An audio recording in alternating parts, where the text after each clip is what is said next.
Welcome all. We are recording now, and so glad to see everyone coming back who probably have finished reading the book. How exciting that is.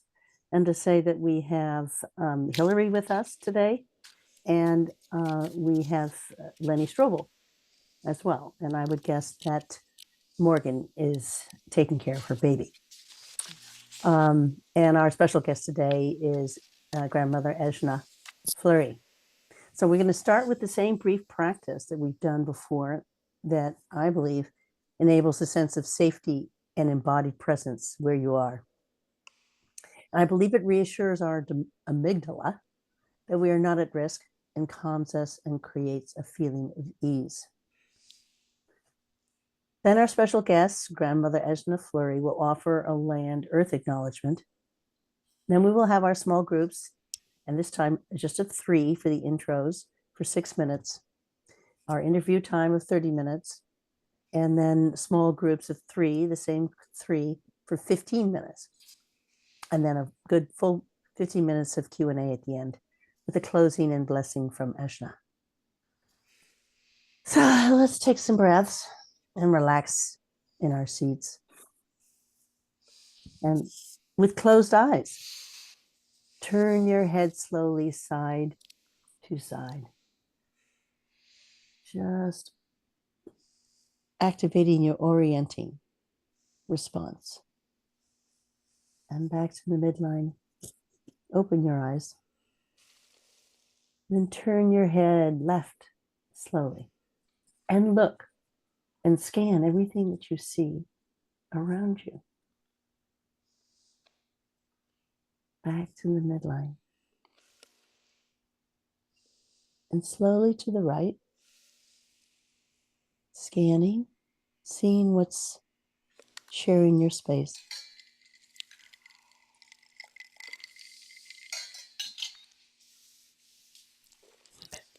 Now take a deep breath. Stretch a little now. Let's make sure we're all on mute. And here we are. Blessings on us and on our bodies and to our sacred space today, together. Ejna, my dear. Yes. So I'd like to all acknowledge the land and the earth today. Not only that the Ohlone territory in which I live, but I want to expand out and take your imagination out to our whole earth. Our whole earth. Maybe seeing her as that beautiful marble in space, that's sort of those iconic figures, but I want to honor Earth and her journey and our growing journey with Earth, because as we are learning more about our history and in our consciousness, we're being able to participate more and more with our Earth in all of her glory and her travails, because she's been impacted in so many ways. The great extinction and level events, and then the re-blooming of life and re-flourishing. And our consciousness, we're able to participate more in our journey with Earth, and we're becoming more conscious of our interconnectedness, not only with one another, but with Earth and all of her abundance. So Earth, we honor you and this breath of life that we breathe, because the air, we all breathe the same air. So thank you, Earth.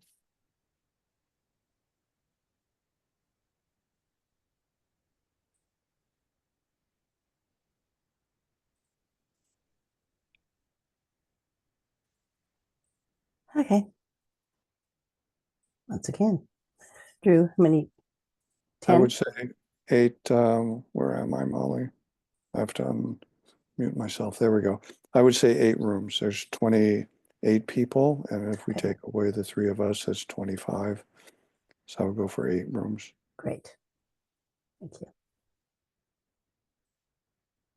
And the prompt is in chat now. Great. Let me get to it.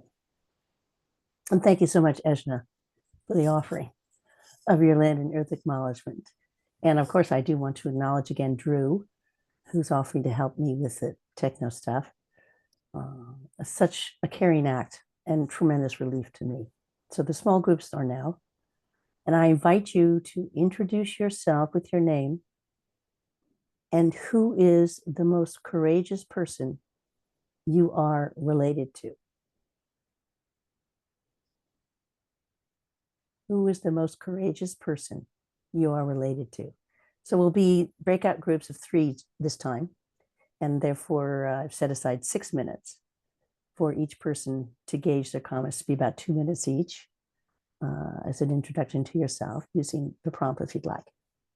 And when it shows 6 minutes on the timer, there should be an additional 60 seconds.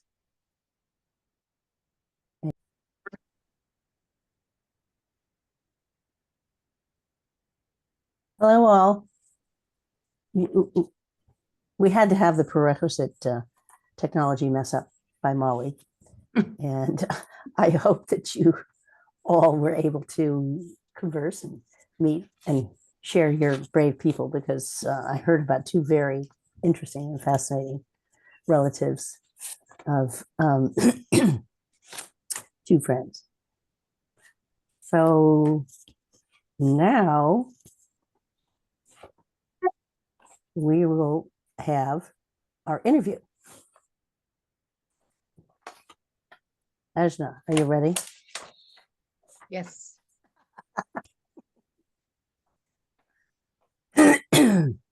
Thank you all for who are here today for reading and gathering and enjoying the special guests who have agreed to come to us. And I have the hope that that you might donate to their heartfelt projects. And as has been my custom in these webinars, I say a little about my background, which I think gives a context for the themes that Esh and I will be touching on. And I grew up with the imperative to be cheerful and happy always. Life as a Frank Sinatra song. It's true. And we had to believe implicitly in our capability to create happiness.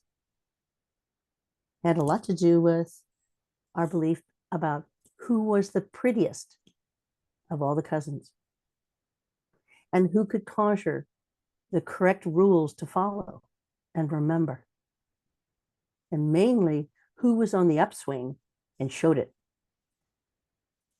We could not acknowledge pain, grief, or suffering, particularly if it was close to us. We were special and untouchable. We were set up for a big downfall when all the human frailties became manifest in our lives and our relationships. Still now, there is no realization of the perpetrations of our ancestors and no concern about what is happening in our lives here in America. Nor that our place of privilege is soul corrupting, and it is destroying our earth home for our grandchildren and all future life. It is deeply painful for me. So let's be comfortable in this refuge. Deep breath and so much to discuss and ingest. So wonderful to be here with my new friend, Ejna. And Ejna, I looked fairly closely in Hillary's book at Lila June's closing words. And she mentions centuries of war, famine, and witch burning tortured our European ancestors so much that we forgot about our natures of wonder, awe, and love. and our cultures of generosity, abundance, and beauty. It enabled our trauma to perpetrate incredible cycles of violence in Turtle Island against Indigenous peoples, who, at one point in time, we used to be like in the many centuries of human existence. I guess my brief question is, Ejna, have we forgotten who we are? So this is the belief of many, and it serves a certain amount of purpose, I guess, if we believe that way. But my experience is proving that to be too limiting. It's too limiting to think that we've forgotten. The universe is showing itself to be of such quantum intelligence and of such intricate complexity and entanglement, but and a synchronicity. The very fact that your body stays together is amazing. We're living miracles. And so I happen to believe, and it's getting stronger, there are various ways the universe is showing that we come here and we choose to forget. We choose the intricacies of our lives, and it's so miraculous beyond words. And so in that choosing, our suffering, wow, what is this about? What is this about? So I'll take the next question. Thank Okay. That's a beautiful and enlightening way, reassuring way. And my question was, this appears to be unresolved ancestral trauma. And do we think that's the source of our pain and grief and shame still today? Sounds like you have a little different viewpoint about this trauma. But so what happens when we make the choice, as you said, that creates pain and grief and shame? Well, it's not just our relationship with one another. There's a certain amount of trauma, I mean, great trauma from Earth herself, hurricanes and earthquakes and volcanic eruptions and floods. So there's a certain amount of fear and trauma there. And then our survival, just to survive, and the food, that the ancient ways that we slowly learn to hoard and then to take care of ourselves with fire, etc. So we have this long history of survival. And what we're waking up to now is this, our capacities, our true capacities of our nature are revealing themselves now. And they've been there all along, but they have not been the highlight. Our capacity in the dreams, for us to dream into the future and dream into the past, and our visionaries that have been scattered throughout our indigenous people, but actually all people originally, so that they could see, portend the future, and thus there's prophecy, and we still live with prophecy now. So this journey, I mean, it is revealing itself to be such an epic journey. And now these traumas and the revelation of our ability to heal this it's really spreading like wildfire now. The work of Thomas Hobel, Gawar Mate, many are becoming not only trauma informed, but healing trauma, but it is also revealing our quantum nature, our multidimensional nature, because the healing is taking place in all of the dimensions of our being. Mm. Yeah. What about our belief about being separated from creation? So this has been a bane for millennia. And this is part of the excitement right now, is the discovery that we're not separate. And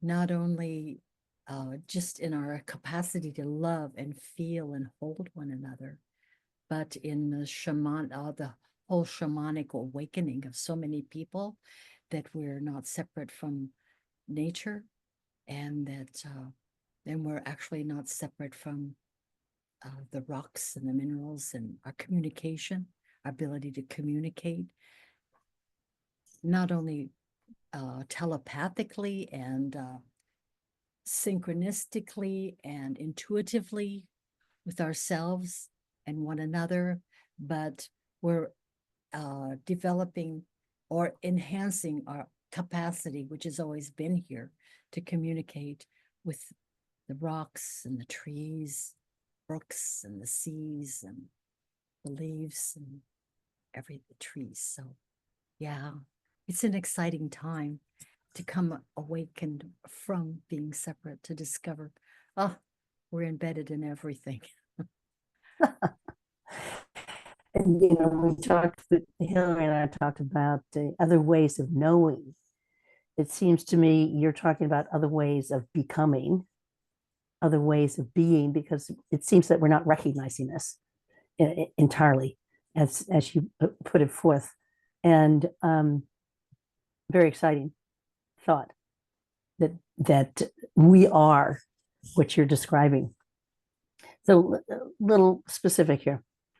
What do we think about the separation or the harm?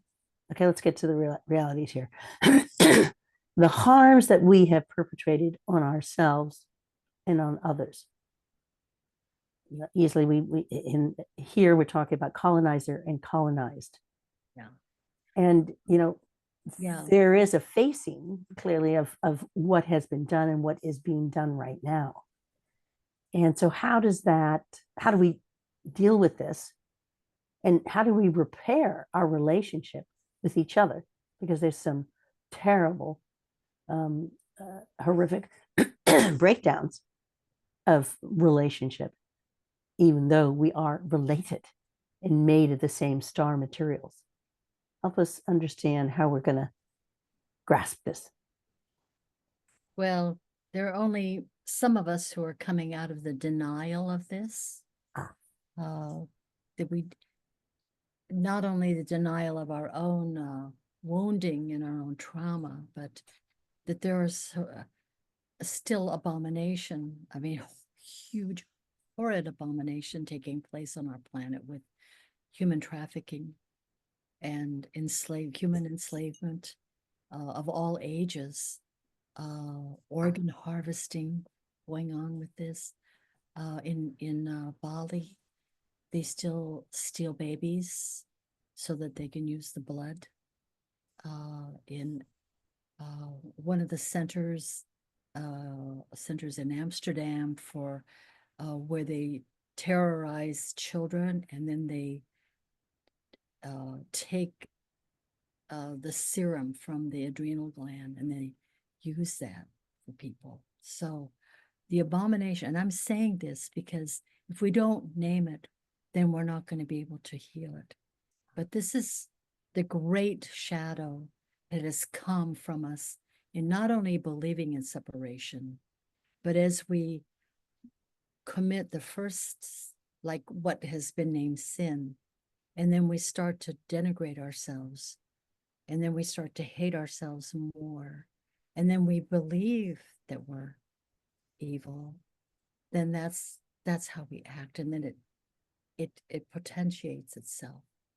So like revenge has a trajectory, and then we have to go back through how revenge could even have arisen into the first betrayals. So the invitation, even in this meeting, is what is yours? What is each of ours to do? And the fact that we're here hearing this, then it's touching you in each in its own unique way, so that you might bring this in prayer, or you might be part of a system of healing.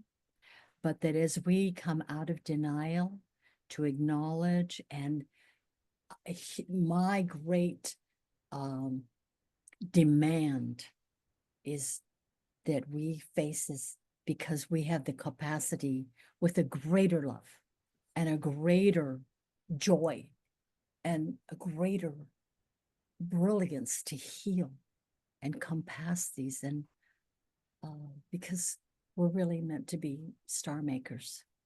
That's our destiny. Just mentioned star for me, and it's so deeply felt.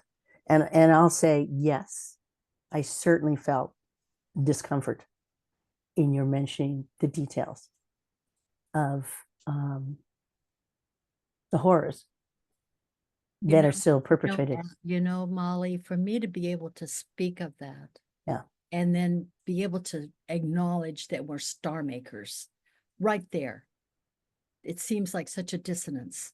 Yeah.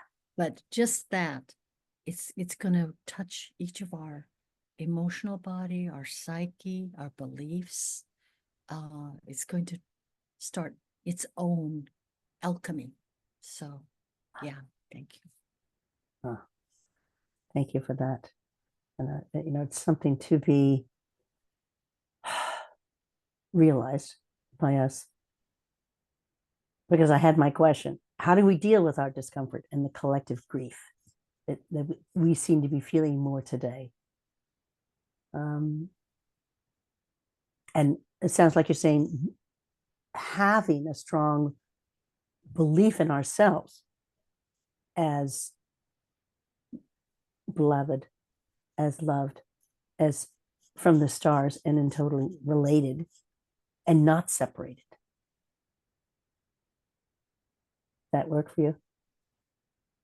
Well, that I guess sort of this case, in a certain sense, you could say the mistaken identity that we have about ourselves, and the truth of our true nature. The only way to have that happen is that willingness, that question, who am I? And then inviting all the different ways that you reveal yourself to yourself, whether it's through dreams, or going to group therapy, or requesting and asking, because when you ask, then you can get an answer. Believe it, yeah. and the bravery, and then the willingness to be brave.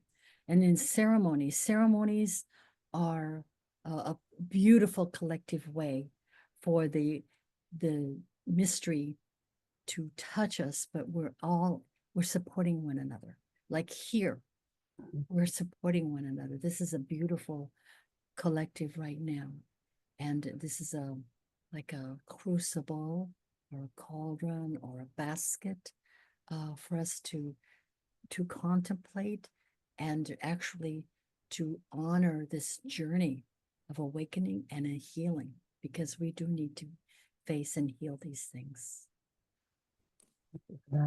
That we talked about your time down in the Yucatan at the Indigenous Action Summit last week, and this ties into ceremony.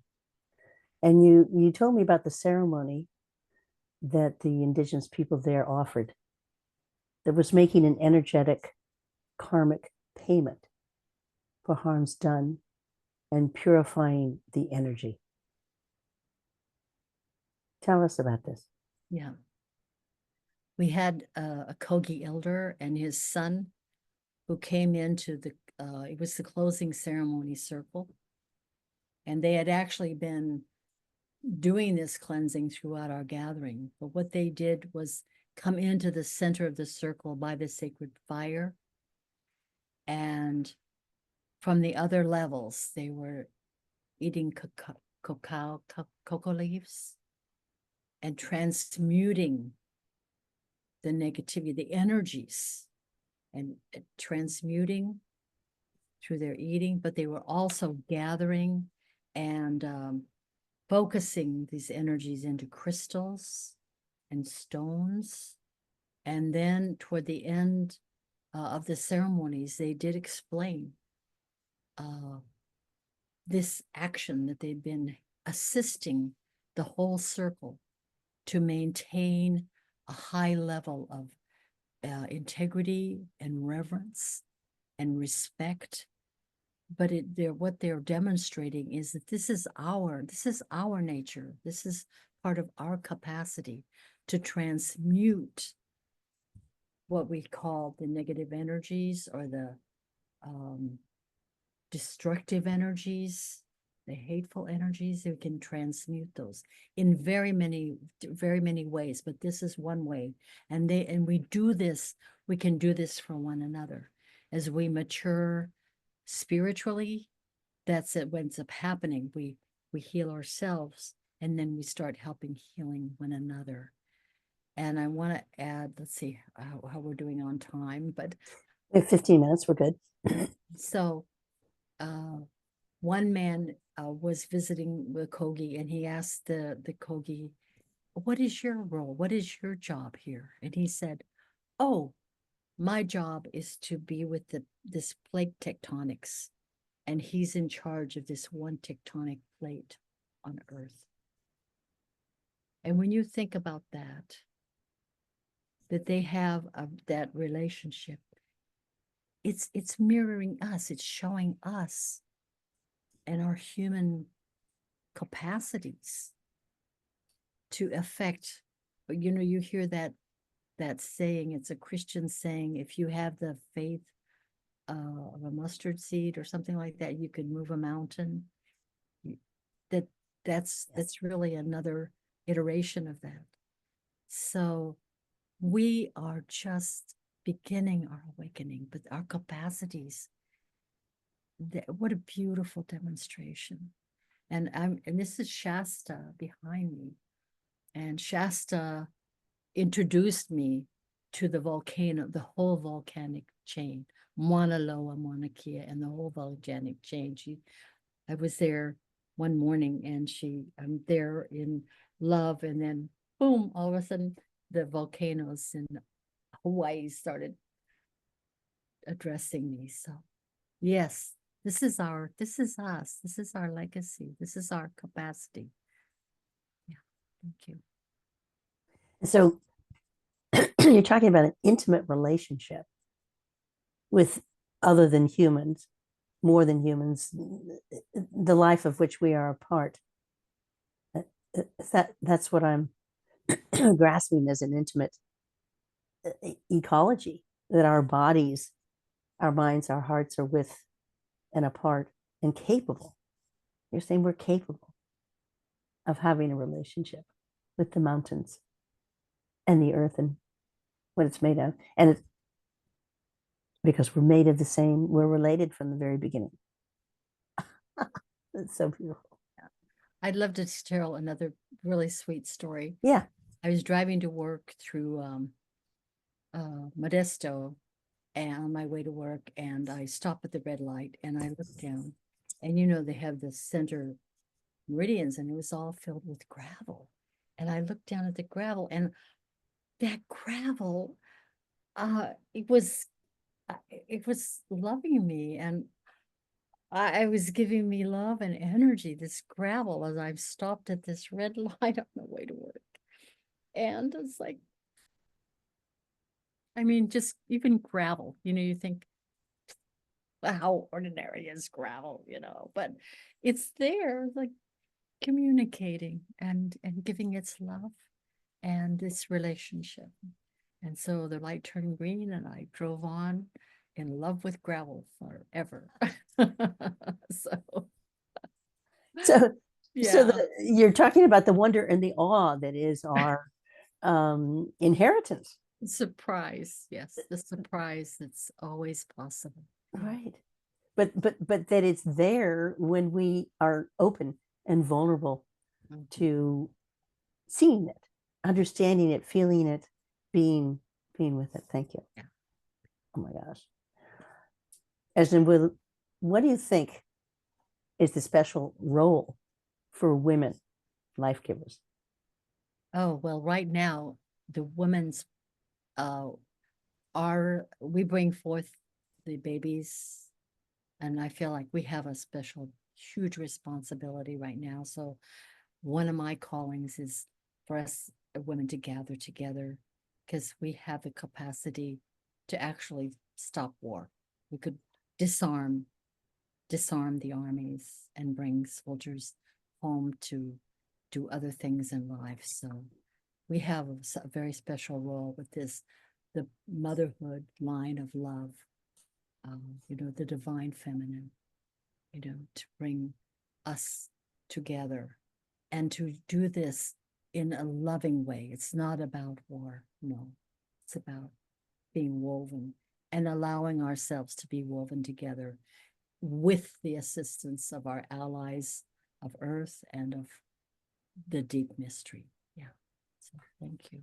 And with the men and with the masculine. Oh yes, because what that role, but as in spirited beings, we're actually incarnated spirits, so we're actually neither man nor woman, but that particular role, so men finding ways to support the um that we are allowing ourselves to be embraced by peace. And this is a gift we would be giving ourselves, the men and the women. Yeah, let's gift ourselves peace and create this, the real garden of earth. This is a garden. Oh, look at the abundance possible.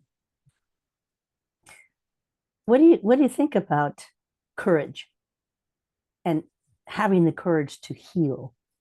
Because that's what I'm hearing you talk about. Yeah, well, the courage to be willing to open, and the heart. We've been forbidden, so many, especially men, to feel, and the whole Western world has been driven out of the body, with tortures in Europe before the Western colonization. So this courage, the courage of that we're all um, needing, but we also support one another because none of us are doing this alone. So this is what, yeah, we all acknowledge that sometimes it's courageous to get up in the morning when we don't feel like getting up. So even the little acts of courage, that's the first step. And then it grows and it grows and it grows. Thank goodness. Yes. Yeah.